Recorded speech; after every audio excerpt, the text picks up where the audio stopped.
Well, I was born in Kolkata, in India, in a joint family. In my house, most of my family members, they were all medical doctors. At night time, after they come back home in the dinner table, only thing they used to talk was about diagnosis, some subject, whether nose related or it's a heart related, you know. And so next generation also they used to push them to go towards that. And I was never into that. And I never used to think about that. I did my master's in economics from Jadavpur University, Kolkata, because I wanted to be an economist. But I never thought that I'll be a professional musician. That was not my goal, not my aim. But in our house, music or theater was very popular. My mom was a very good singer. Those days, she used to have tons of album. She was the first person who did recording of Nazrul Islam's one song, which was supervised by Kaji Nazrul Islam himself. Rum Jum Rum Jum Rum Jum Jum, that famous song. It was my mother's first recording. But after she got married, she came to our family. But because it was conservative family, so they said that okay, you can sing or practice, but you can do at home, do concert outside. That was not allowed. Anyway, my father also had interest in music very much, and music, theater, and sports. He himself was a very good soccer player in the first division those days. He used to play for Arians. When I was born and I was growing up, my teacher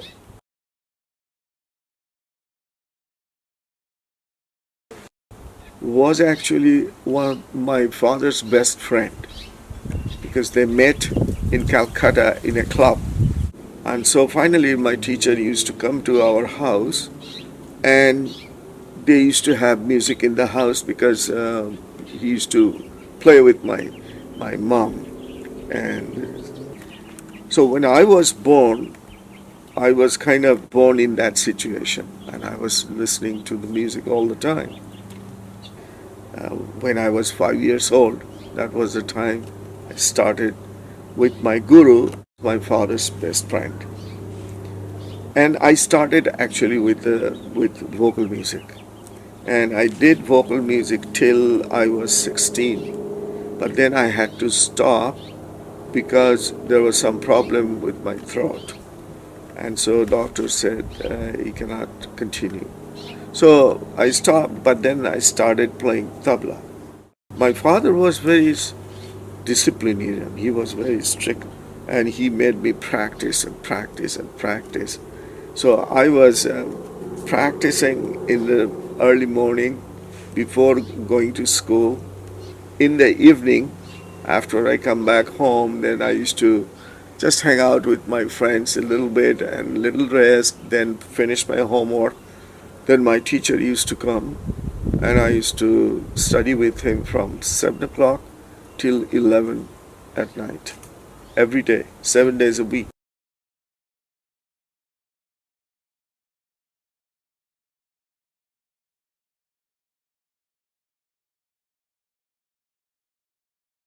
In 1956, Ali Akbar Khan Sahab, who was at that time in Bombay, but he decided to settle in Kolkata.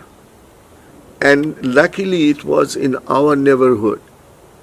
I used to go over there and hang out with his kids. I used to practice with Ali Akbar Khan Sahab's eldest son, Ashish Khan. And then his second son, Dhanish, became my friend. We used to play soccer together. And where he was staying, his house was here, this side. The other side was Pandit Maniramji, who was Jasrajji's elder brother. So they used to live there. And so at that time I met Jasrajji, and he was working so hard. He was practicing, practicing, practicing. So that whole area was brilliant, I have to say, because not only musicians, Satyajit Ray was staying in that same road where our house was. Soumitra Chatterjee, the great actor, he was staying. And so every year after Durga Puja, we used to have theater, we used to have musical concert. It was great. We grew up in that situation during that time. It was such a fun to watch and listen all the great maestros, great legends. I am very lucky because I got that opportunity.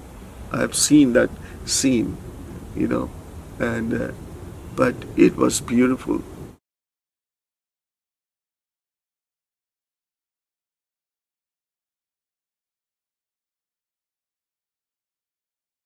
In 1969, Ustad Ali Akbar Khan Sahib came to India, and his first concert was in a big auditorium called Mahajati, Sadan, Kolkata.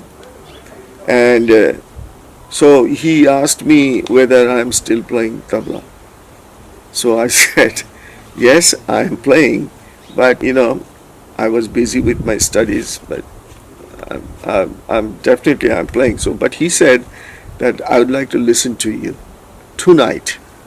That, and I said, tonight? I said, yes. I went there without any expectation, without knowing nothing that what's going to happen. I went there and I saw him. He was ready. His sarod was outside. So we played a half an hour, and after that he said to me that my first concert you are going to play with me. And I was shocked. I said, are you asking me that I will play with you? He said, yeah. Do you have any objection? I said, no, but do you think I'm ready? He said that public will judge whether you are ready or not. And that's my first concert I played. I still remember it was 1969, 13th December. And I will never forget that. So I did that concert, and I don't know what I played, I don't remember, but since then, every single musicians were asking me to play with them or travel with them, and I was kind of thinking at that time that what I'm doing. But anyway, it was nice because I'm traveling with them, staying in the hotel, flying, giving my autograph to all the audience.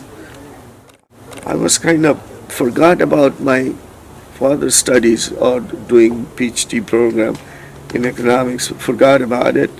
Then I thought, oh my God, it's difficult job. But I accepted the challenge.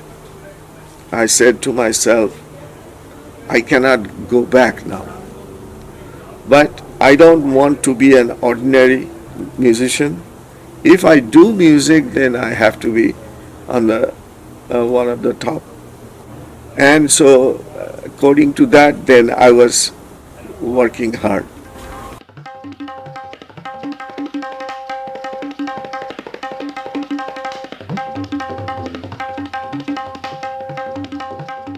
After touring with Khan Sahib and Nikhil Banerjee, then I told everybody that I like music and I'd like to continue as a musician, and everybody in my family didn't take it seriously. They were very upset. Musicians don't make money. At those days, 50 rupees, 25 rupees, 30 rupees. They said, what are you doing? Why you have to be a musician?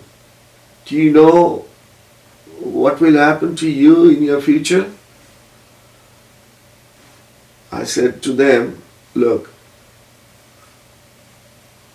there will be a time when all of you will be proud of me.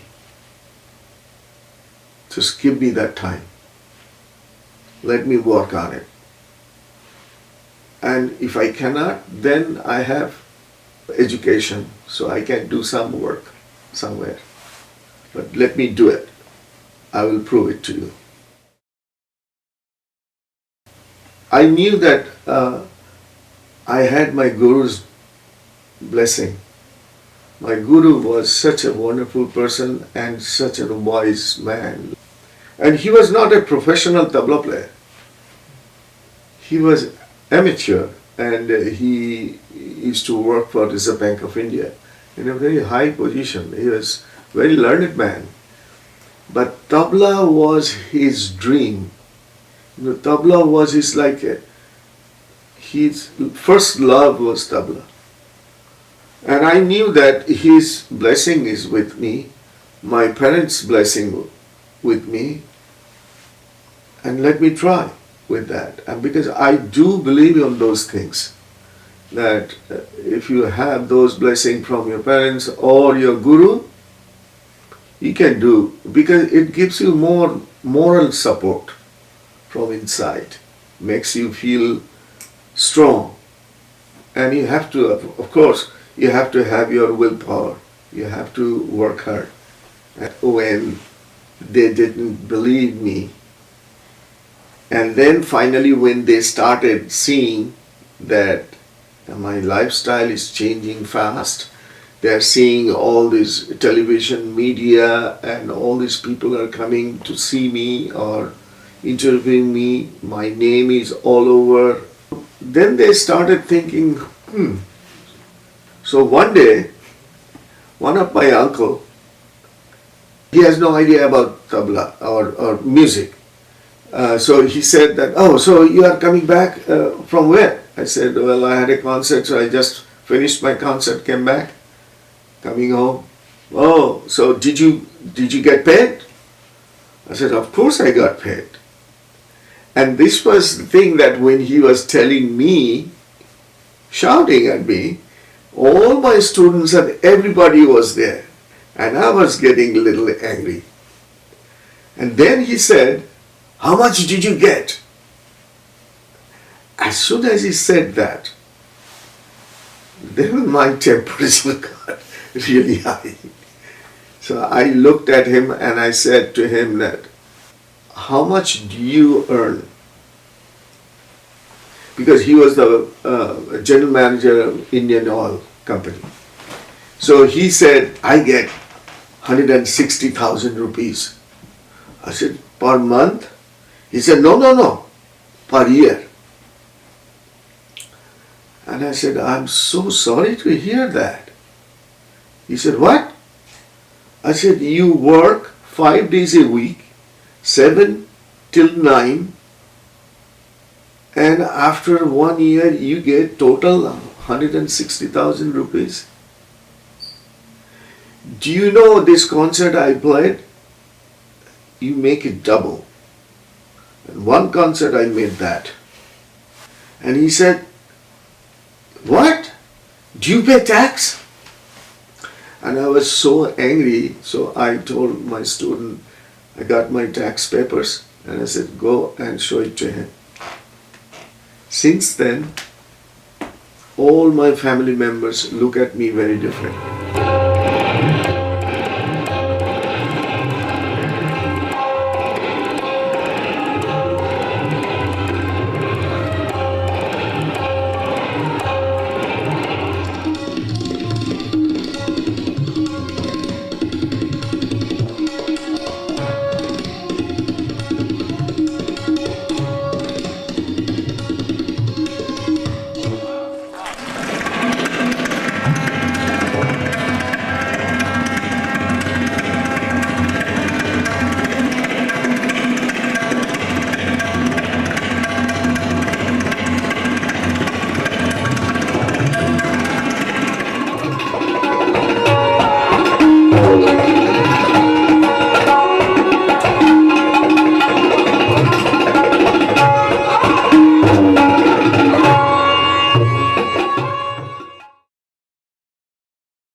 My dream at that time was my tabla.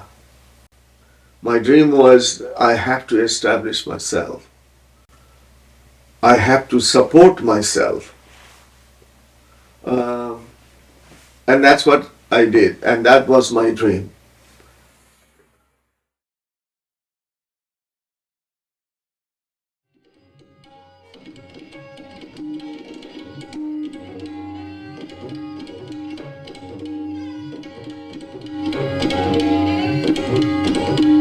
I wanted to establish myself in my motherland, India first.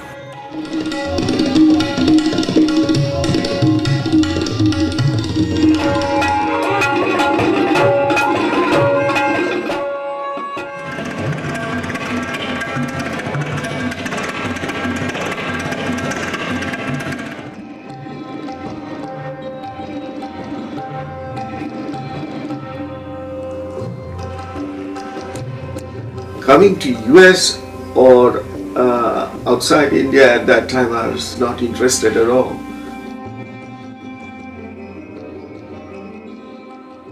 Kansa, when I played with him first time, since then he wanted me, which is 69, you know. I was what, 23, 24 years old, and he wanted me to come over here. And at that time I said no, because if I have to be a musician, then I need to build my career. I have to work hard. Um, so I'm not ready to go to US now. So that same thing I told Kansa, that I wanted to settle down or establish myself as a musician in India first. Then I will think about going somewhere else. And he was keep asking me 73 first, then 76, then 78. Three times I said no. And my parents also knew it. And of course, they knew why I am saying no. Then in 1980, I was playing a place called Amravati in India. Kansa was also there, and I was supposed to play with him. So after the concert, Kansa started talking to me seriously. And he said that now you are well established, you are playing everywhere, everybody knows you. At that time I was a little confused whether shall I go or not go. Shall I tell him that I want to establish more? Then I thought that that's not right to tell him again that I have to establish myself, because I already been established. So I told him, okay, I will come. Let me talk to my parents and see what they say. So I came back and I told my father first. My father actually did not respond.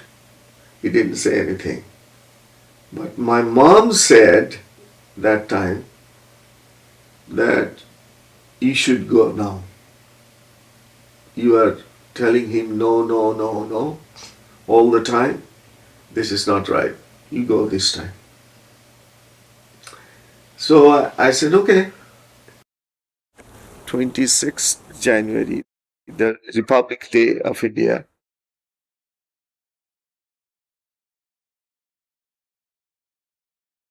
1981.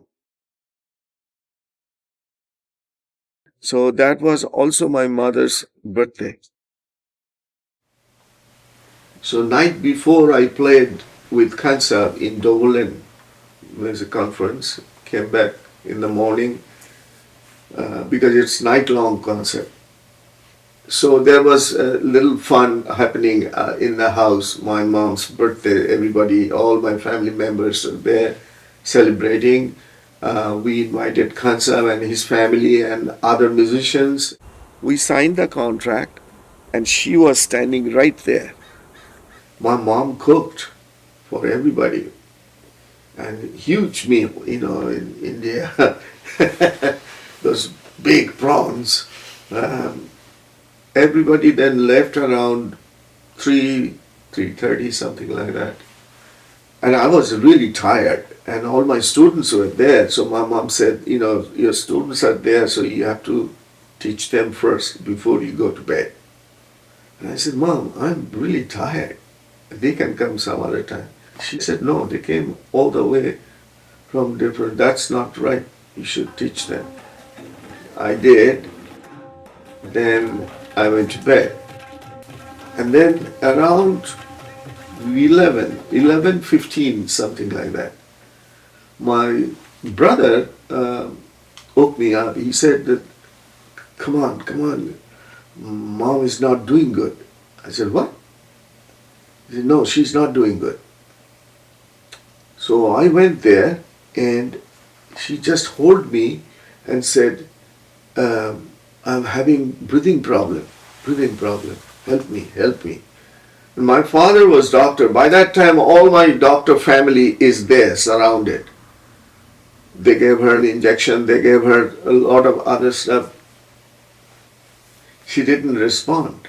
And within 7 minutes, she's gone. And it just shook me like anything. I just couldn't believe it.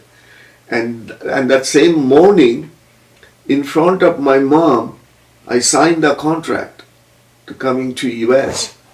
With Khansab signed, I also signed. My mom saw it. And at night time, boom, she's gone. And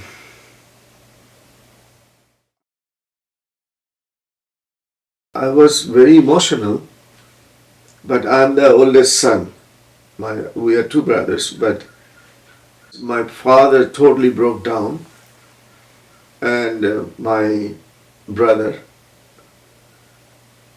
and I didn't know what to do, so I was trying to console them, taking care of every other business. But I could not let my emotion go, so it was all inside me. So then I decided at that point that I cannot go to US. So I told Kansa, he was so sweet, he said that, well, you take your time, you don't need to come right away. Whenever you are ready, just let me know. In April, my father said that you should go. And I said, no, I cannot go right now leaving you like this. No. He said, look, that was your mother's last wish. And she was there when you were signing. So you should go. So she will be happy. On May 5th, 1981, arrived in California.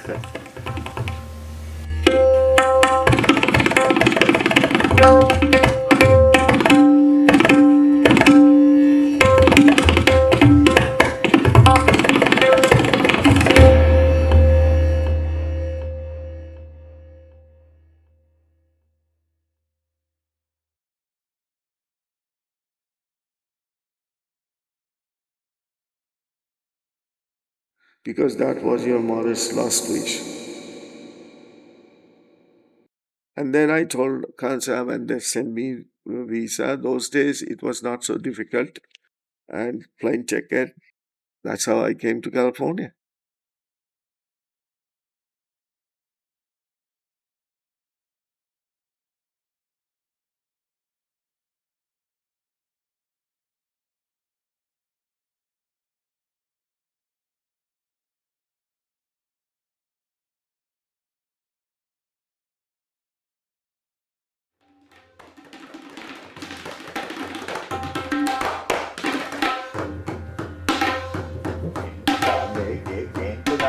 Remember, this is Paran, this is not Tugra. So, so what happens is that the overtone It just continues, it builds up that kind of that effect to your brain. Now, instead of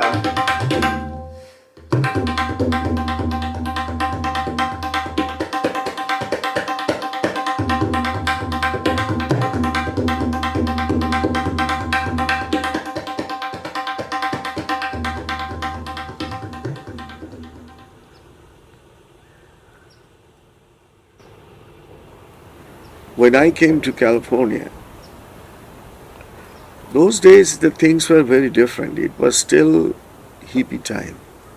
A whole downstairs was a parking lot, and people used to park their car and just having good time. But for me, it was very difficult time. First of all, I lost my mother, and then in India, my situation was different because I was surrounded by people all the time. I didn't know how to cook. This is the worst thing. I didn't know even how to make a cup of tea because I didn't have to. In India, I will say, bring me a cup of tea, food, food. But here, I was by myself and I was eating a hamburger. How long you can eat a hamburger? So I was kind of frustrated. And it's a different culture. I didn't have any friend. So after 1 month, I decided that I should go back to India. I told Khan Saab, and he said, why do you want to go back to India? What is your problem? I said, there are a lot of problems here. So he said, I know your first problem. I said, what is that? He said, food. I said, yes, food is a big problem, but there are other problems too. So he said, well, let's deal with one by one. So he taught me how to make rice on the stove. How do you do it? So finally, I got to know how to make rice. And first day I cooked rice. You cannot believe what I felt inside. I felt I am so happy. I started calling everywhere that I cooked rice. I called my house in India. Next day I thought, no, I have to experiment something new. So while cooking rice, I put all the vegetables into it. That was fine. Then one day I thought, okay, I'm going to cook some cabbage. So I went to the grocery store, I bought it, came back, I cooked, and at that time our director was different in the ASEAN, and he came by. He said, what are you doing? I said, I just cooked cabbage. It's great, try it. And he tried and he said, oh my God, what is this? Swapanji, what did you cook? I said, cabbage. He said, this is not cabbage. He said, this is lettuce. So this is the way I learned in a hard way, but which was very good. And I accepted the challenge. The good thing is that out of this, I learned a lot. I learned the culture here. It's actually beautiful culture. But if you don't know it, you are coming from a different culture, you will not accept it. And people over here, they are very friendly, very nice people. Students were great. Khansa was treating me like his son. And so it just took little time for me to get used to this culture, this environment. Then I used to have friends, going to the beach, going here and there, going to the movies, and so things started. And then I was all right. And in fact, nowadays, my second love is cooking. My first love is tabla, second love is cooking. Practice makes you perfect. Maybe I am still searching for tabla, um, but with cooking, my search is over. I'm a good cook, I can say. Cooking is also fun for me because I see it very close to my music. Because when you are cooking, you have to pay attention. You have to concentrate what spices you are giving, and you have to give that love to cooking. Otherwise, it will taste bad. So, I see it very similar to my music.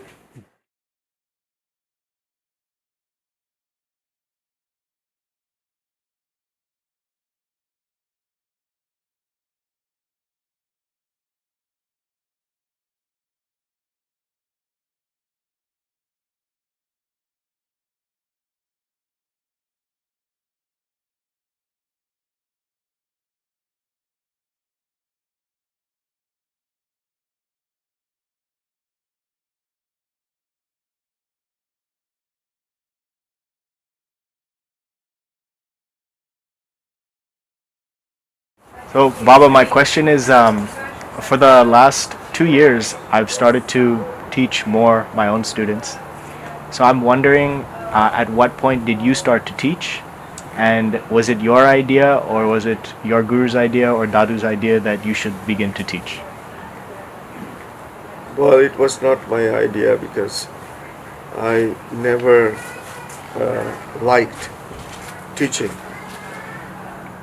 The reason was that I didn't have that patience, um, and and at that time I was already performing, and I usually used to send them back to different people or send them back to my guru. So one day my guru told me that why you are sending these people to me, because they are coming to study with you. And I said, I cannot teach them because I don't have that patience, because it is absurd. I cannot. Because whoever was coming, I was thinking that he should be like me. Problem was, if he was like me, why he will come to me then study? So my teacher said, no, you have to go back and you have to start teaching. So, what can you say against your guru? And he said that was his order, and I said, okay. But inside me, I was angry. And so the students were coming. I could not send them back, but I was yelling at them. And then slowly, it took some time, got into it. Finally, it came to the point that they were asking me some question. And I said, you cannot ask me any question. Because that also I learned from my guru. Because not only my guru, but those days, you cannot ask any question to your guru. Guru will ask you. You don't have that audacity to ask question to your guru. But what happened? I was thinking about it, about the question. And I was thinking, man, that I don't know that. So how I can find out? So I went to my guru. So first thing, he explained it to me, but he said, next time, if they ask you question, you are not allowed to come here to ask me Wow. that answer. You have to find out. So it is very important because the thing what you learn, you learned in your way. But when you are passing it to some other person, you have to bring yourself down to that your student's level so that he can understand what is their problem. When I came from India to America to teach, things were very different because they can ask question after question after question. Right.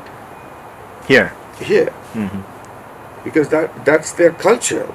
So you wouldn't generally put it on the second knob, on then and then again. It depends on the composition. No, in this the first knob.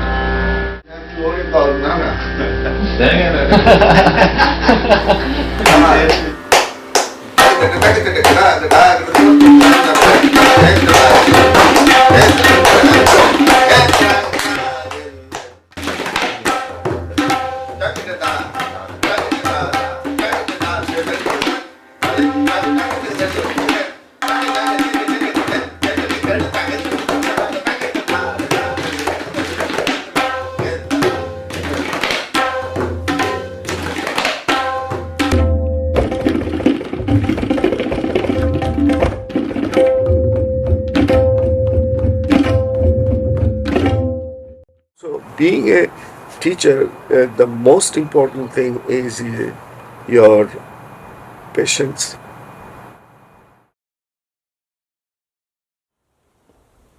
Ganda Bandhan.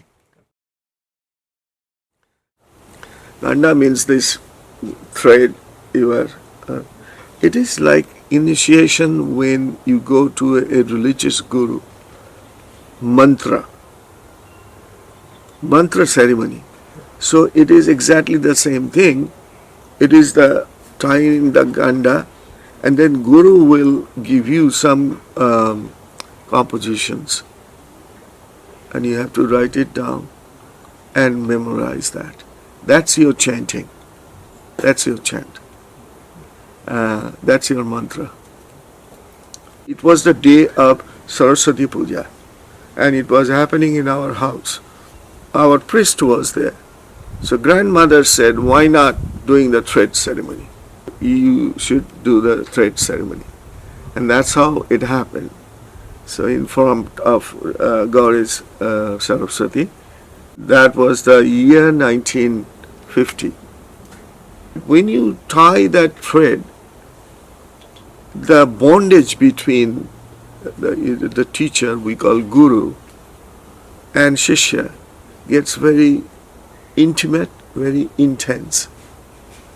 It is very emotional.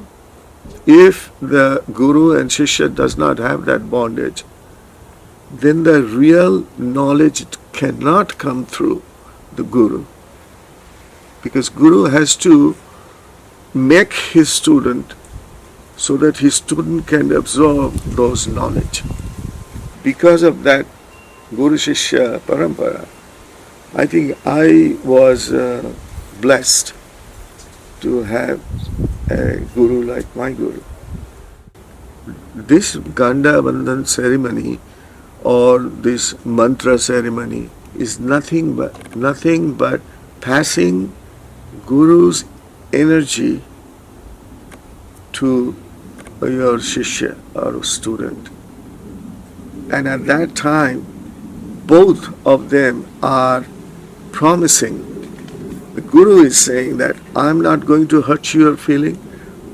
I am going to teach you properly, not fake, give you right knowledge. And the Shishya is saying that I am going to honor you. I will be like your son. Whatever you say, I will do it, and I will never hurt you. For example, I felt little restriction being with my father, talking to my father. There is some limit line. But with my guru, I didn't have that. No limit line. We can talk free. But at the same time, he was very strict about my practice and when I am learning from him. He used to give me everything what I never got it from my father. Like some toys I want. My father said no.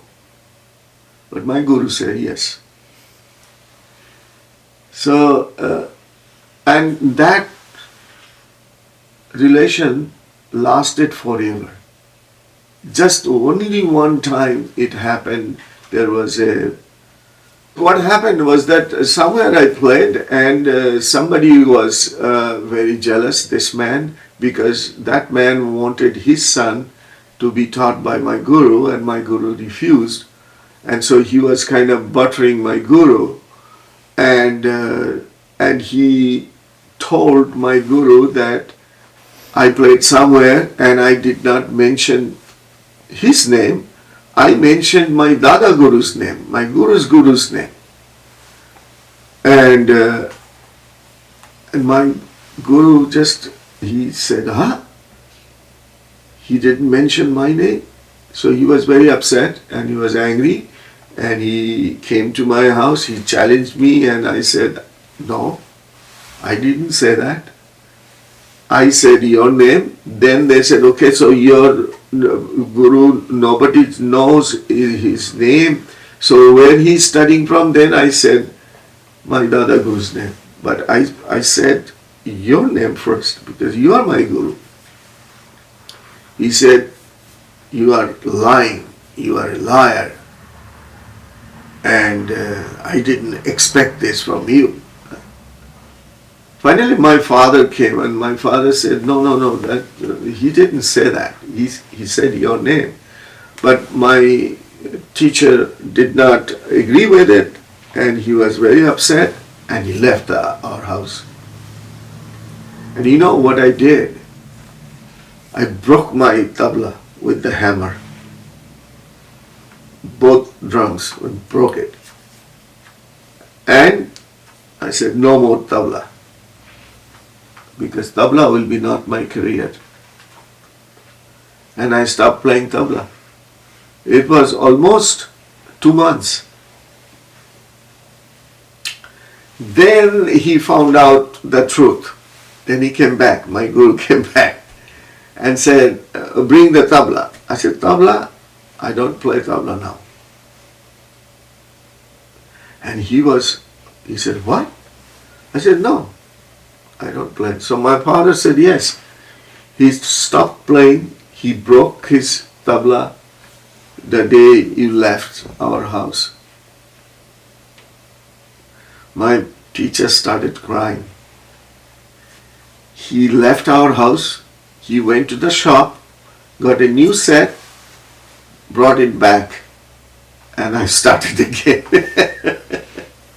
That was the end of the chapter. And since then, I had a very nice relation till his death. And I was there with him. My guru. He was very loving, but he never said to me, never praised me, like, yes, you played good today. He just said, yeah, you played okay, but you have to improve yourself more. You need to work on these things, And so this was continuing, till his death. And it was a big challenge for me that I want him to say, you played good. I want to hear that. And so one day what happened was that I had a concert, I was playing with Kansa, and all the house was sold out, all these people were there, and we played, and then next day I went to my teacher's house to see him, and I saw him, he was pacing, and looked like that he's kind of disturbed. So I asked him that, are you okay? And he said, yeah, I'm fine, just sit down there. So I sat down, and after 10 minutes he was kind of mumbling, saying, I went there and I saw you and Ali Akbar and this, and I couldn't understand. I said, what are you saying? Finally he said, yesterday I went to that concert you played. I bought a ticket and I was sitting in the balcony. Then I got nervous inside me, but I was trying to not show him that. So I was saying that Why did you go there? Doctor told you not to go there. Even if you go there, why did you not call me? You can come with me. He said, no, why shall I come with you? I bought a ticket just to see what you are doing. He said, what kind of monkey business you are doing? I want to see that. And then my heartbeat started rising. What is coming next? After a few minutes, he looked at me and he said that you are on the right path. Look forward. Don't look back. And you will reach to your goal. This line, it's like inside me. Because that's my best, whatever I achieved in my life. Those words are the best in my life. So I just preserved it inside me. And these are what he said, that you are on the right path. Don't look back, look forward, and you will reach to your goal. But he didn't say you played good. But that was my blessing, and that was my teacher, my guru.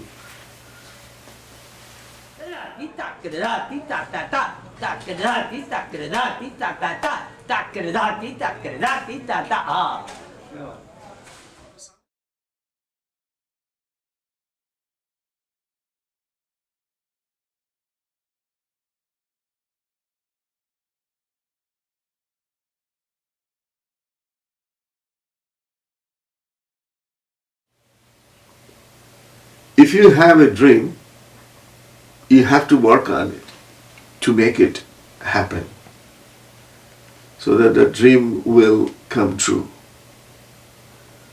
Everybody should have dream. But I have only dream but I'm not doing anything. That dream will never come true. I had that dream when I was young. When I was attending all these musical conferences those days in 50s or 60s, and sitting in the back side and looking at them, and I was thinking, when will be my time comes so that I'll be on the stage? I had that dream, that is true, but I worked hard. Because if you don't work hard, you don't get the result. That's for sure. Even if you do get the result, you will not be in a permanent position. You will be there maybe a very short time, you will be vanished. Whatever you want to do in your life, and if you want to be successful, you have to work hard. When we perform, you have to please yourself first. And if you are happy what you are doing, you can be 100% sure that the other people will be happy who are listening to you. People who are coming into music, they are really gifted and talented people. No doubt about it. But what I try to tell them that they should be truthful with their guru. In order to learn, it is not that you have to go to a guru who has fame and name. There are a lot of gurus who has so much knowledge. You need that knowledge. You don't need name or fame. Try to love. Give your love to your practice. Then it will come to you. But if you try to use that practice, well, I have a concert, so I need to practice. That practice is bogus. Because practice is nothing but what we call meditation. What is meditation? It is nothing but the concentration of your mind. For musicians, Practice is like going to church or going to temple, to feel that aura, to feel that energy. And if I don't do that, I will not feel good. It is totally spiritual because it talks to you. I can communicate with my tabla or my practice, whatever I am going through, all my grief, all my emotion, all my happiness, everything. And it talks back to me. Anybody can do that. It's for everybody. That's the beauty. It's not only for me or only musicians, it's for everybody. To recharge your energy, to recharge yourself, your mind. That's why practice is so important. It's not what people will say, who cares? You have to know yourself how to be grounded too, not just floating. Because sometimes we get carried away with that. And I think that can be dangerous. If you are not grounded, then you don't see the situation. You don't feel the situation. And that's why, we hear all this stuff like, oh, he's very egoistic, he has so much ego and this. Those are the things that time attack. But if you are grounded, well grounded, those things will never come to you. You can have millions of dollars, but if you don't have peace, that is useless. So don't think about that. I will think that they should just keep practicing, learning. All your life you have to learn. Teaching, at one point, there was a big challenge for me, but it was a dream that I can do that. And when I joined, I was also teaching at CalArts, California Institute of Performing Arts, Walt Disney's Conservatory in Los Angeles area. And I have so many students there, like major in tabla, both in undergrad and postgrad. So I have so many students over there. Some of them are now even they're in faculty. And here in Aliabra College of Music, if you look at it, you will look at all these little kids are playing. And I feel inside very satisfying. And I always appreciate my guru because it was his wish that I should be a good teacher. His thing was that whatever wisdom, whatever knowledge you have, you should distribute it. You should teach everybody. You should spread that knowledge to everybody. Don't keep it for yourself. Because knowledge, once you start giving it, it grows. So your bank will be always full. Because through teaching, I learned a lot. The interesting thing is that everybody is very different to each other. The way I think, maybe you are not thinking in that way. So when I'm teaching, I look for that. So I make it in such a way that everybody could understand what I'm saying or what I'm trying to teach them. And it's a big art. It's a great art. But it's very interesting. It was my dream because at one point I was not a good teacher. I was angry man. But now I have a lot of patience and it helped me in my music. Because if you want to be a good musician, you have to have patience. That part of teaching is a blessing from my Guru. I'm not saying that I'm very proud of that, but I feel good that I have done such a great job to the community, to the next generation, because we will be gone, but the next generation will hold the flag. The identity will be there.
The thing is that I never thought that I'll be a professional musician, but it was my destiny.